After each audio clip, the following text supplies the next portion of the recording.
Corona के बाद देश के टूरिज्म सेक्टर ने जोरदार छलांग लगाई है। लोगों की घूमने की इस चाहत को रिवेंज टूरिज्म भी कहा जा रहा है।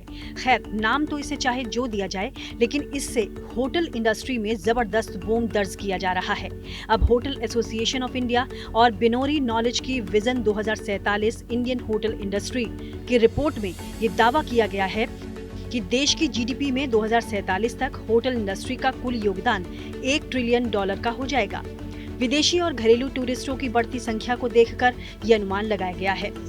हालांकि रिपोर्ट में ये भी साफ किया गया है कि कुल योगदान में फूड एंड बेवरेज, सैलून और स्पा जैसे सेक्टर्स की भागीदारी को भी शामिल किया गया है, लेकिन इसमें सर्विस मार्केट के विकास को जोड़ा नहीं गया है।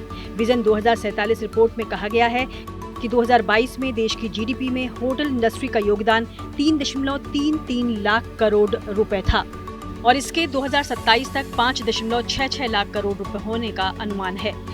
यानी देश की जीडीपी में होटल इंडस्ट्री का योगदान तेजी के साथ बढ़ रहा है। इसी तरह अगर पर्यटकों की बढ़ती संख्या की बात की जाए तो 2030 में घरेलू पर्यटकों की संख्या 150 करोड़ होने का अनुमान है, जो साल 2047 तक बढ़कर 1500 करोड़ तक पहुंच सकती है। इसी तरह के विदेशी पर्यटकों की संख्या में भी अगले 25 साल में तेजी होने का अनुमान है। रिपोर्ट के अनुसार 2024 तक विदेशी पर्यटकों की संख्या 1.5 करोड़, 2030 तक 2.5 करोड़ और 2047 तक 10 करोड़ तक पहुंचने का अनुमान है, जबकि साल 2021 में भारत में महज 15 लाख विदेशी सैलानी आए थे। भारत की जीडीपी में ट्रैवल और टूरिज्म इंडस्ट्री के बढ़ते योगदान को समझने के लिए थोड़ा पीछे की तरफ जाना होगा। दरअसल 2019 के दौरान ट्रैवल एंड टूरिज्म इंडस्ट्री ने जीडीपी में 6.5% यानी करीब 13.68 लाख करोड़ का योगदान दिया था। 2022 में इस सेक्टर में करीब $7 अरब की विदेशी मुद्रा भारत में आई थी।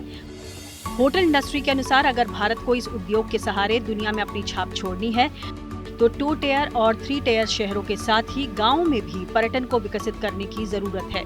आने वाले समय में टूरिस्ट नए अनुभव के साथ इन इलाकों में भी घूम सकते हैं। इससे बड़े शहरों पर भी बोझ कम होगा और रिमोट इलाकों तक भी पहुंच बढ़ जाएगी। वैसे भी बिजनेस और दूसरे विजिट के चलते राज्यों में टूरिज्म काफी तेजी के साथ बढ़ रहा है।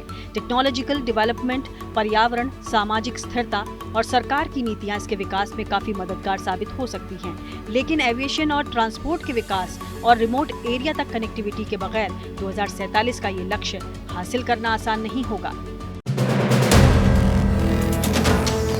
वीडियो पसंद आया तो हमें लाइक, कमेंट, शेयर और सब्सक्राइब जरूर करें।